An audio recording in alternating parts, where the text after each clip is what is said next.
Assalamualaikum warahmatullahi wabarakatuh. Saya rasanya terenyuh gitu ya, ingin nangis karena tidak bisa berbuat sesuatu dengan kondisi bangsa negara seperti ini. Apalagi posisi saya itu adalah sebagai akademisi. Tapi sebelumnya di masyarakat saya ini aktivis gitu kan. Ketika reformasi saya juga turun ke jalan, ketika banyak kegiatan-kegiatan yang intinya berpihak pada rakyat saya selalu hadir. Tapi ketika 10 tahun terakhir ini rasa-rasanya ada hopeless terhadap situasi kondisi negara. Satu hal yang perlu kita tanamkan, prinsip yang utama itu kan Indonesia itu NKRI, dan kita selalu itu menggelorakan NKRI harga mati selalu di mana-mana, tetapi kita tidak pernah memberikan satu pemahaman apa hakikat dari NKRI itu. Anak-anak kita diminta untuk menyampaikan itu, tetapi tidak pernah memahami apa hakikat dari NK dan RI. NK itu kan berarti negara kesatuan. Kita berarti kalau bicara Indonesia itu adalah negara kesatuan, seluruh wilayah negara Republik Indonesia itu adalah satu. Nah, di situ ketika kalau kita bicara ini akan menjadi satu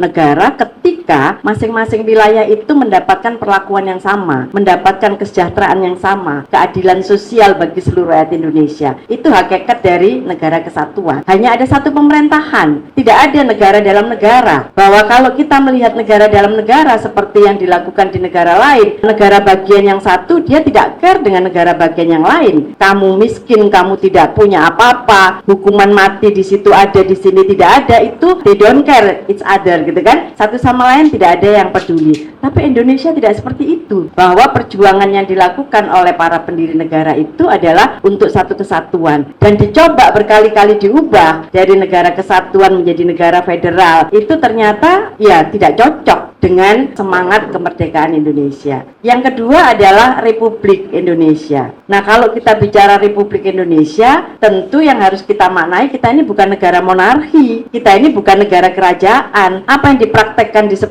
tahun terakhir ini sudah condongnya adalah ke monarki, bukan negara yang berdasarkan republik. Kalau negara ini adalah republik, maka jelas pemilik kedaulatan tertinggi adalah rakyat. Nah, rakyatlah yang menentukan, dan pemakzulan itu adalah sesuatu yang sangat dimungkinkan ketika negara ini republik. Kalau kerajaan kan nggak mungkin. Ketika dia adalah seorang raja, anaknya belum lahir saja sudah mendapatkan predikat. Nanti kalau perempuan atau laki begitu lahir, dia akan mendapatkan stempel sebagai putra mahkota, langsung sudah, tidak usah pakai pemilihan umum dan sebagainya. Tapi Indonesia ini adalah republik. Maka kalau namanya republik, itu berarti ketika orang yang kita pilih menjadi pemimpin tidak menjalankan amanahnya, maka rakyat berhak untuk menurunkan. Logikanya seperti itu. Rakyat berhak sampai kapanpun ketika Undang-Undang Dasar menyatakan kedaulatan itu ada di tangan rakyat, maka rakyatlah yang berkuasa. Nah, tinggal persoalannya adalah mekanismenya yang berubah. Ketika berarti kalau republik itu rakyatlah yang mempunyai kekuasaan untuk menentukan arah bernegara ini. Nah, mekanismenya saja yang berubah. Kalau kita lihat mekanisme yang pertama, sebetulnya kan presiden juga dimakzulkan. Soekarno dimakzulkan, tetapi mekanismenya yang kita lihat, satu kesalahannya itu adalah karena MPRS mengangkat sebagai presiden seumur hidup, yang itu tidak sesuai dengan hakikat republik. Kalau republik kan harusnya dipilih. Nah, ini pengangkatan seumur hidup, nah berarti kan tidak sesuai. Yang kedua adalah pengkhianatan pada Pancasila, karena beliau ditengarai terlibat juga di dalam gerakan PKI dengan komunisme. Sesungguhnya kalau kita lihat secara yuridis, beliau sudah bisa dimakzulkan, tetapi mekanismenya kemudian keluarlah surat perintah 11 Maret, kan? Jadi tidak secara langsung, tapi sesungguhnya hakikatnya sama. Beliau kemudian selesai, kemudian digantikan oleh Pak Harto. Nah, Pak Harto mengikuti dari Undang-Undang Dasar 45, 5 tahun selesai, dipilih kembali. Tapi intinya hegemoni kekuasaan pada eksekutif itu terjadi. Nah, sehingga ada mobilisasi di mana presiden itu sangat berkuasa. Yang namanya Presiden Soeharto sangat berkuasa. Satu-satunya yang menggunakan mekanisme pemakzulan hanya Gus Dur. Jadi Gus Dur selama 2,5 tahun memimpin, oleh MPR dimakzulkan dan diganti oleh wakilnya Megawati. Kenapa SBY melenggang 10 tahun? Karena ketika zamannya Megawati, Undang-Undang Dasarnya sudah diubah. Mekanisme pemakzulan tidak lagi ke MPR, tapi mekanisme pemakzulan itu sudah menggunakan mekanisme MK. Jadi pendapat DPR, kemudian pendapat DPR itu disampaikan kepada MK, MK memberikan pendapatnya, nah kemudian diberikan kepada MPR, baru di situ ada sidang untuk pemakzulan presiden. Nah mekanisme ini terjadi pada saat Megawati. Jadi Megawati ketika menjadi presiden, pasal ini diubah karena saya yakin beliau tidak ingin mengalami nasib sama seperti Gus Dur. Nah maka undang-undang dasarnya diubah di kala Megawati itu. Nah sekarang kalau kita lihat pemakzulan, kalau zaman SBY beliau menerapkan demokrasi itu secara baik, apa yang diamanatkan oleh reformasi. Tapi ketika zaman Jokowi ini, hukum dirusak, etika dirusak, dan etika kehidupan berbangsa bernegara saya kira dirusak oleh rezim yang 10 tahun ini berlangsung. Menurut saya, bahkan Prof. Jimli juga pernah mengatakan banyak jalan yang sebetulnya sudah bisa membawa presiden ini dimakzulkan. Sudah banyak jalannya. Contoh, kalau dari prinsip hukum tata negara, sesungguhnya ucapan beliau ketika beliau itu menginginkan perpindahan ibu kota dari Jakarta ke IKN itu sebetulnya itu adalah pelanggaran terhadap konstitusi. Dia adalah eksekutif. Kalau eksekutif itu dia tidak boleh, wong dia itu bukan rakyat kok. Yang menentukan untuk bisa pindah kemanapun ibu kota negara itu adalah rakyat. Jadi kalau ada kehendak untuk memindahkan ibu kota itu bukan oleh DPR, itu dilakukan oleh MPR. Dan MPR karena sekarang sudah bukan penjelmaan dari rakyat, MPR itu bukan penjelmaan sekarang. Kalau dulu MPR itu adalah penjelmaan seluruh rakyat Indonesia, sekarang bukan. Menurut pendapat saya, apa yang dilakukan oleh Pak Jokowi sebagai presiden mengusulkan perpindahan ibu kota dan tiba-tiba diiyakan dalam sekejap mata tanpa ada analisis segala macam, kemudian tanpa ada meminta persetujuan rakyat, itu sudah salah satu jalan untuk pemakzulan. Kebijakan keuangan, beliau itu eksekutif, tidak bisa beliau kemudian mengeluarkan peraturan pemerintah pengganti undang-undang yang mengatakan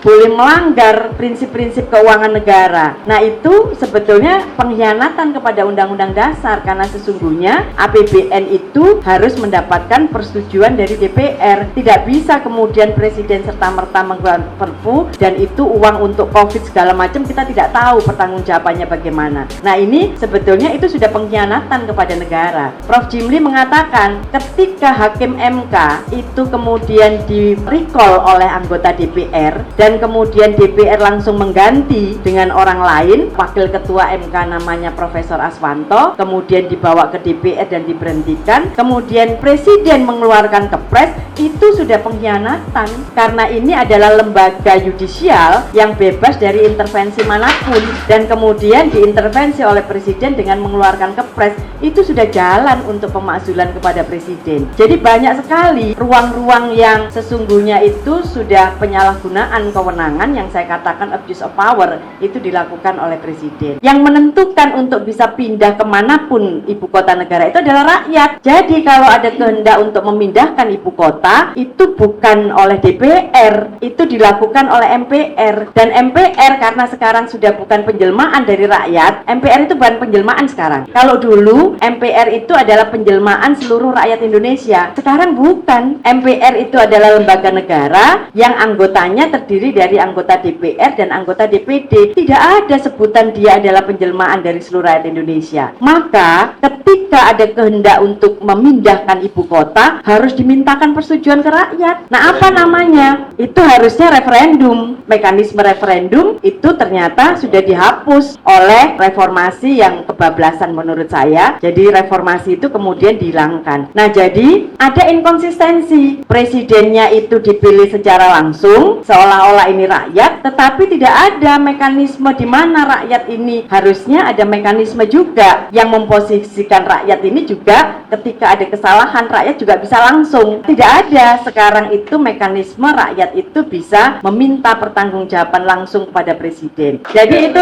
sudah satu hal yang dari awal dulu saya sampaikan ini sudah jalan yang bisa dilakukan. Yang kedua, kebijakan keuangan. Beliau itu eksekutif. Tidak bisa beliau kemudian mengeluarkan peraturan pemerintah pengganti undang-undang yang mengatakan boleh melanggar prinsip-prinsip keuangan negara. Nah, itu sebetulnya pengkhianatan kepada Undang-Undang Dasar, karena sesungguhnya APBN itu harus mendapatkan persetujuan dari DPR. Tidak bisa kemudian Presiden serta-merta mengeluarkan Perpu dan itu uang untuk COVID segala macam, kita tidak tahu pertanggungjawabannya bagaimana. Yang itu juga adalah pintu masuk untuk di pemakzulan. Yang ketiga, Prof. Jimli mengatakan ketika Hakim MK itu kemudian di-recall oleh anggota DPR dan kemudian DPR langsung mengganti dengan orang lain, Wakil Ketua MK namanya Profesor Aswanto, kemudian dibawa ke DPR dan diberhentikan, kemudian Presiden mengeluarkan Kepres, itu sudah pengkhianatan karena ini adalah lembaga yudisial yang bebas dari intervensi manapun dan kemudian diintervensi oleh Presiden dengan mengeluarkan Kepres, itu sudah jalan untuk pemakzulan kepada Presiden. Jadi banyak sekali ruang-ruang yang sesungguhnya itu sudah penyalahgunaan kewenangan yang saya katakan abuse of power itu dilakukan oleh Presiden.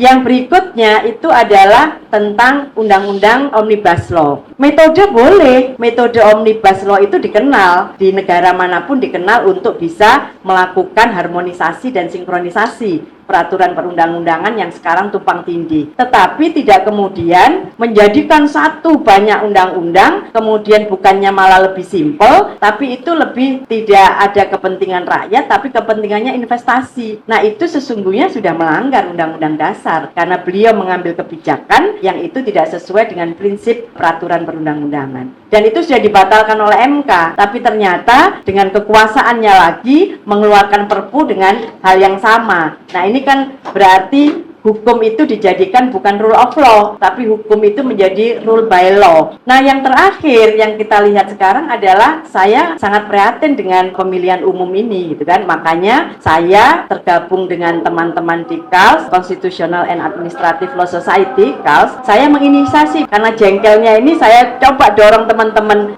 guru besar ini. Mari kita laporkan ke MK-MK. Jadi saya yang menginisiasi di dalam grup saya untuk melaporkan ke MK-MK. Dan salah satu pertimbangan yang saya sampaikan ke Prof. Jimli, dan saya sebutkan, makanya Prof. Jimli selalu tanya, bagaimana Prof. Hesti? Saya katakan, Prof, saya minta MK-MK ini bisa melakukan satu terobosan hukum, membuat penemuan hukum. Karena apa? Karena ini sudah, kalau dia itu sudah melakukan pelanggaran etik, maka produk hukumnya jelas ini adalah harusnya batal demi hukum. Ini cacat, gitu kan? Nah, mestinya karena tidak ada mekanisme, maka MK-MK harus berani membuat terobosan hukum. Selain menyatakan ini pelanggaran etika yang berat, tapi juga harus membatalkan MK sendiri, bukan MK-MK saya bilang. MK lah yang kemudian harus membatalkan putusan nomor 90. Tapi ternyata Pak Jimli juga tidak punya keberanian untuk melakukan itu. Nah, jadi ketua MK-nya itu dicopot dari jabatannya sebagai ketua MK, kemudian tapi putusannya tetap, dan itu yang dijadikan, jadi bukan etika yang dikedepankan, tapi kemudian di TV saya masih tetap ngomong, oke lah MK-MK itu melakukan pelanggaran etika berat bagi Ustaz Anwar Usman, tapi kemudian saya minta Pak Anwar Usman mengundurkan diri karena sudah tidak sesuai lagi prinsip hakim dipegang oleh beliau. Tapi ternyata bukan begitu, justru beliau membuat pernyataan pers bahwa saya ini dizolimi. Menurut saya memang tema ini pemakzulan itu adalah satu hal yang sangat dimungkinkan di negara yang namanya republik, ketika pemimpin yang dipilih oleh rakyat secara langsung ternyata dia tidak bisa melaksanakan amanat dari rakyat. Prinsip itu ada, bisa dimakzulkan, tinggal sekarang adalah caranya bagaimana. Kalau caranya itu kembali ke Undang-Undang Dasar atau kita mekanisme Undang-Undang Dasar, rasanya hopeless, tidak mungkin kita bisa lakukan, karena MK sekarang isinya anggota MK-nya itu sudah makin tidak memiliki. Saya tanya ke teman-teman, ini kok hakim MK kok sudah kehilangan integritas ya? Teman-teman saya bilang bukan kehilangan, Prof, memang tidak punya integritas, ya kan?